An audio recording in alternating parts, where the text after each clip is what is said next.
Hello, and welcome to American Catholic History, brought to you by the support of listeners like you. If you like this podcast and would like to support our work, please visit americancatholichistory.org/support. I'm Noelle Heaster-Crowe. And I'm Tom Crow. Today we're talking about the first American male to be canonized, St. John Neumann, the immigrant from Bohemia who became a zealous pastor of souls in the United States. St. John Neumann's life is a study in patience and humility, plus hard work, all for the good of the kingdom. And what good he did. Yeah, seriously. He built so many churches and schools in New York and Pennsylvania, and his ministry reached from New York City to north central Ohio, down to Baltimore, with years in the Buffalo area, Pittsburgh, and even some trips here to Steubenville, Ohio. Right. During the years he was stationed at St. Philomena in Pittsburgh, he would come the 45 miles out here to Steubenville to minister at our parish, St. Peter's. His signature is in our baptismal registry from way back then, and our perpetual adoration chapel is dedicated in his honor. Saints have been everywhere in this country, some canonized and some not. We just need the vision, patience, and the interior peace to see and appreciate them. And the holy people who went before very often crossed paths. In this example, while St. John was pastor of St. Philomena in Pittsburgh, his assistant was Father Francis Xavier Silos, who has himself been beatified. We'll tell his story definitely one day. And then a few years later, when Neumann was stationed at St. Alphonsus Parish in Norwalk, Ohio, which is up near Lake Erie in north central Ohio, he may well have crossed paths with Father Jean-Baptiste Lamy and Father John Matchabouf. We told Lamy's story in episode 102. He was the first bishop and archbishop of Santa Fe after serving in Ohio for about a decade. And his good friend, Father John Matchabouf, was eventually the first bishop of Denver after serving in Ohio during the same period. So yeah, lots of crisscrossing paths among the big names of the early church. It was a very small Catholic world back then. We'll talk about a lot more crisscrossing in a few moments. So let's get into St. John Neumann's story. Sure. So John Neumann was born on March 28, 1811 in Prachatice, Bohemia, which is in modern-day Czech Republic. He was the third of his parents' 6 children. He was baptized the same day he was born and given the name John Nepomucene after a very important 14th century Bohemian saint.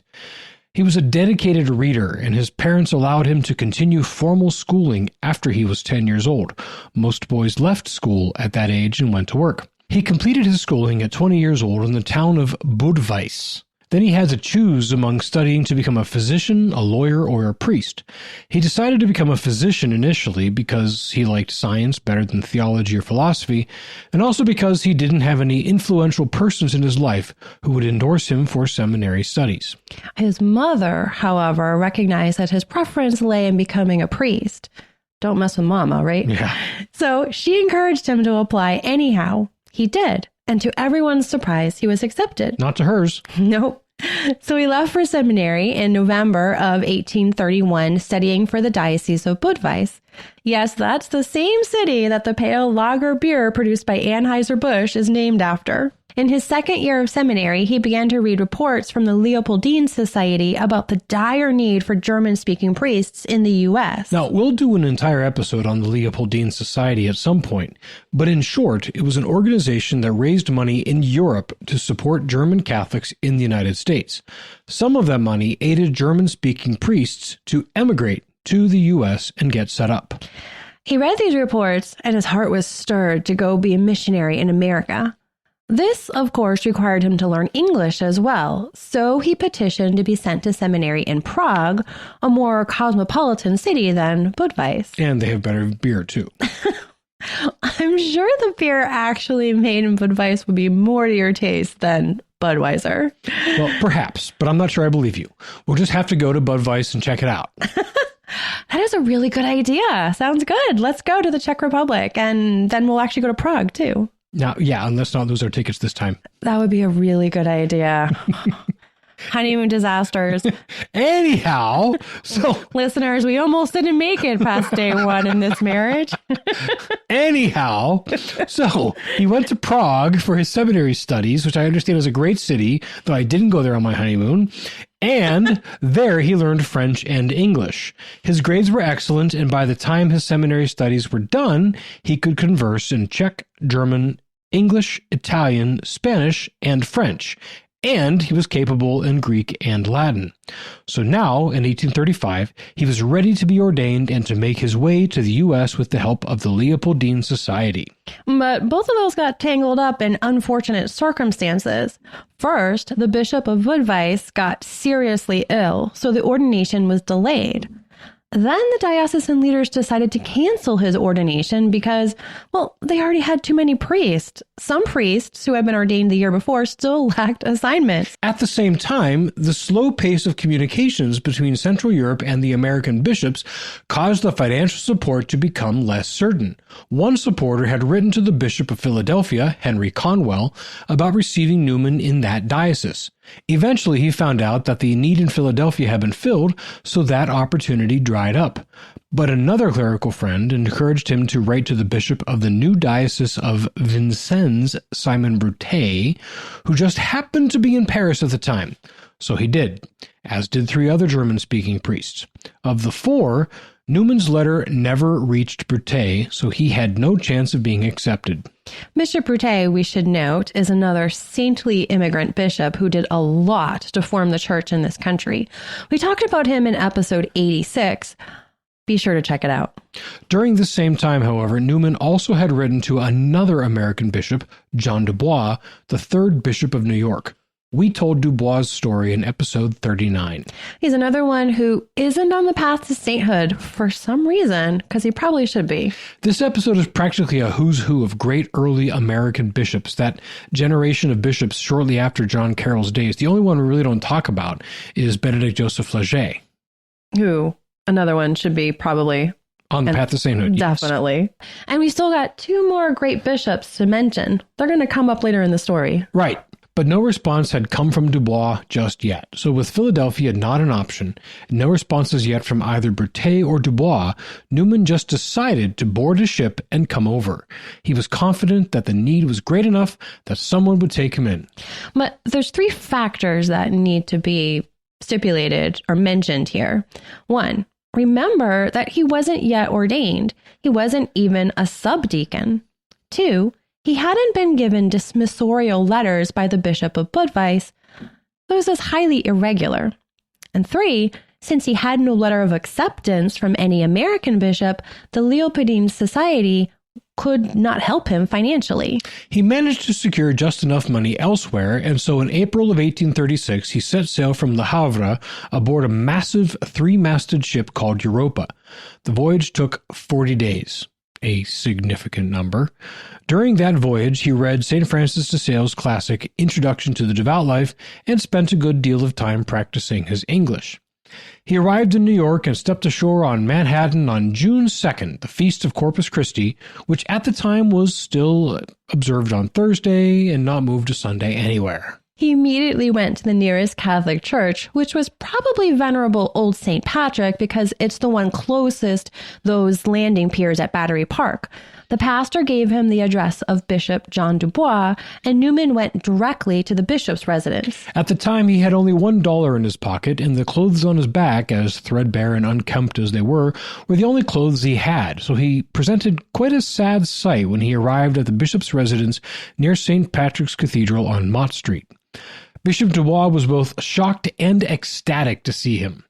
Dubois had received his request to be welcomed to New York, and Dubois had actually sent a response back, inviting him to come to New York. But he had sent it so recently that Neumann never actually received it. The response and Neumann had sort of crossed each other, crossing the ocean. Neumann explained both that he was not yet ordained and that he hadn't brought any dismissorial letters. Dubois was unaffected. His only concern was, how soon can we ordain you? Bishop Dubois might have ordained him on the spot, but Neumann asked for some time to prepare himself, which Dubois granted. But not much. 17 days later, June 19th, he was ordained a subdeacon, and then a deacon on June 24th, and finally a priest the next day on June 25th, 1836, in Old St. Patrick's Cathedral in New York. After his ordination, he expressed his ecstasy in his diary, writing, "O Jesus, you poured out the fullness of your grace over me yesterday. You made me a priest and gave me the power to offer you up to God. Ah, God, this is too much for my soul. Angels of God, all you saints of heaven, come down and adore my Jesus, because what my heart says is only the imperfect echo of what Holy Church tells me to say. I will pray to you that you may give to me holiness, and to all the living and dead pardon, that someday we may all be together with you, our dearest God. He was sent to aid the priests ministering to the German Catholics who lived in the region around Buffalo. Along the way, he stopped to offer Mass for the German Catholics in Rochester. He was only there for a few days because the Sunday after his arrival, Father Joseph Prost, a Redemptorist, arrived to take over that mission. This was Neumann's first interaction with the Redemptorists, but immediately his heart was moved in the direction of religious life. He continued on to Buffalo in July. He was assigned a region of the parish that had about 400 families spread out over a 30-mile diameter. The church was still under construction when he arrived. Its roof had not yet been added. And during his first Mass, non-Catholics of the area actually threw rocks over the wall, with one even landing on the altar. But once he was there, he dove into the work of the parish, teaching, offering Mass and the other sacraments, doing anointings, baptisms, marriages, confessions, all of it. At first, he didn't ride a horse, so he walked the many, many miles every day over the untamed terrain. For 4 years, he was constantly on the move through his parish region, working relentlessly. Eventually, his parishioners did prevail upon him to start riding a horse, but he didn't take to it very well. During his time, he also built churches, schools, rectories. He did a fair bit of the work with his own hands. But at the end of 4 years, he was spent and tired of being on his own. His health was breaking down badly, and his spiritual life was suffering.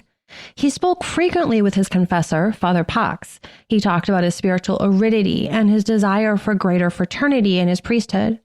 Eventually, Father Pax agreed that he was more suited to religious life. So with Father Pax's encouragement, he wrote to Father Prost in September of 1840, asking permission to join the Redemptorists. Father Prost wrote back quickly, accepting him. Father Neumann, therefore, wrote to his bishop back in New York to let him know that he wished to become a Redemptorist, and asking that the bishop send a priest, or preferably two, to take on his duties. What happened next was good for Neumann. Father Prost and Father Pax both advised him not to wait for the bishop's response, but simply to leave his Buffalo post and report to the Redemptorist parish in Pittsburgh. They advised him to allow the two of them to handle things with the bishop. Now, this was a fraught thing because the Bishop of New York was no longer the accommodating John Dubois. Dubois had died and was resting peacefully, buried under the paving stones of the walkway to the cathedral. No, this bishop was a wholly different man. This was Dagger John Hughes. Now, we haven't done his story yet, but John Hughes was perhaps one of the 5 most significant bishops in American history. The only reason he did not become America's first cardinal was because he had made enough important people dislike him. Hughes was not a man who took bad news well, and he was not a man who liked losing an excellent and hard-working priest. I can only imagine the wrath he turned on Fathers Pax and Prost, but they simply reminded him that canon law provided for Neumann to act exactly as he had. Bishop Hughes didn't like it, but he accepted the reality and gave the necessary dismissorial letters. John Neumann traveled to St. Philomena in Pittsburgh, Pennsylvania, arriving the morning of Sunday, October 18, 1840. At the time, St. Philomena gathered for Mass in an industrial warehouse. Father Neumann found out when he arrived that he was scheduled to offer the Missa Cantata that day. Welcome to Pittsburgh. You've got the big Mass. Yeah, really. During his years at St. Philomena, he was made pastor, and as we mentioned at the outset, his assistant was Blessed Francis Xavier Silos. Together they built a beautiful new church for the parish. Pittsburgh's Bishop Michael O'Connor quipped that the priests of St. Philomena were all saints. He may have said it with a twinkle in his Irish eye, but it certainly was prescient. One is now canonized, the other very likely will be. From his base in Pittsburgh, he also ministered to the other nearby parishes, including, as we said, our own parish here in Steubenville, St. Peter. And this was also the area when he was stationed in Norwalk, Ohio, and may well have crossed paths with Father Lamy and Machabouf, who had only been in America for a few years at this point. After about a year and a half, he made his final vows. It was January 16th, 1842, and he was officially a Redemptorist. And only at this point was he moved for a time to the Redemptorist parish in New York. I wonder what Bishop Hughes thought of that. Yeah, probably nothing good.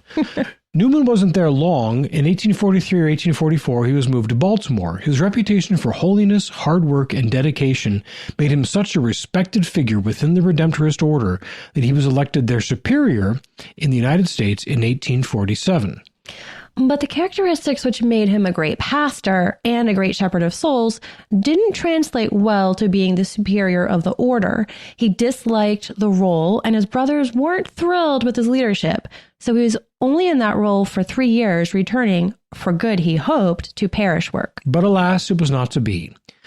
He had gained enough attention among the church leadership, he was in Baltimore, so of course they noticed him, that when Francis Kenrick, Bishop of Philadelphia, was made Archbishop of Baltimore in 1851, Kenrick turned to Neumann to succeed him in the city of brotherly love. Neumann, of course, was horrified. He asked not to be named bishop and even asked nuns to pray for that intention, begging them, pray that God will ward off a great danger from the American church. Such a prayer from most men might be false humility or a desire just not to have to take on such a weighty responsibility. But Neumann really meant it. He believed he would be a disaster of a bishop. But since God knows what he's doing, he knew better about Neumann's abilities. On March 28, 1852, John Neumann was consecrated the 4th Bishop of Philadelphia. The appointment was an interesting one in a few ways. For one, the city of Philadelphia was the most affluent old money city in the nation at the time. Within the American Catholic experience, it had the longest unbroken history of Catholicism being practiced publicly, since the colony of Pennsylvania was the only colony that did not outright forbid the public practice of the Catholic faith. So the trustees of Philadelphia's old parishes were some of the most entrenched and powerful. Yeah, we'll do an episode on trusteeism at some point, the good and the bad about it. But one thing was certain, John Neumann was not the sort of man who would tussle with trustees in a political struggle. His style was more pastoral action. He had dealt with troublesome trustees in the Buffalo area and only overcame their challenges through his personal holiness and reputation for unquestionable integrity. But in Philadelphia, as bishop, he'd have to deal with the challenges that the trustees pose in a much more head-on manner. Another challenge was the ongoing trouble from the anti-Catholic Know-Nothings. Just 8 years earlier, Know-Nothings had rioted in Philadelphia, killing a dozen Catholics, burning down 2 Catholic churches, and attempting to burn down more. We told this harrowing story in episode 80.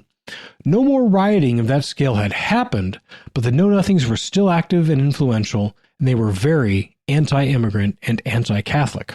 So, in the face of these 2 challenges, one from within the church and one from without, the new bishop stepped in. He was tiny, only about 5'2". He didn't regard worldly nicety as important. His cassock was perpetually threadbare and ragged, and he was uninterested in worldly politics. His concern was the care of souls and the education of children. To these ends, he focused on building churches and schools and increasing the prayerfulness of his flock. One major development was the establishment of a citywide 40 hours devotion schedule. Now, for those unfamiliar, this would mean that parishes would trade off praying before the Blessed Sacrament for 40 straight hours. Sometimes it would mean a procession from the parish that was completing its 40 hours devotion to the parish that was taking over.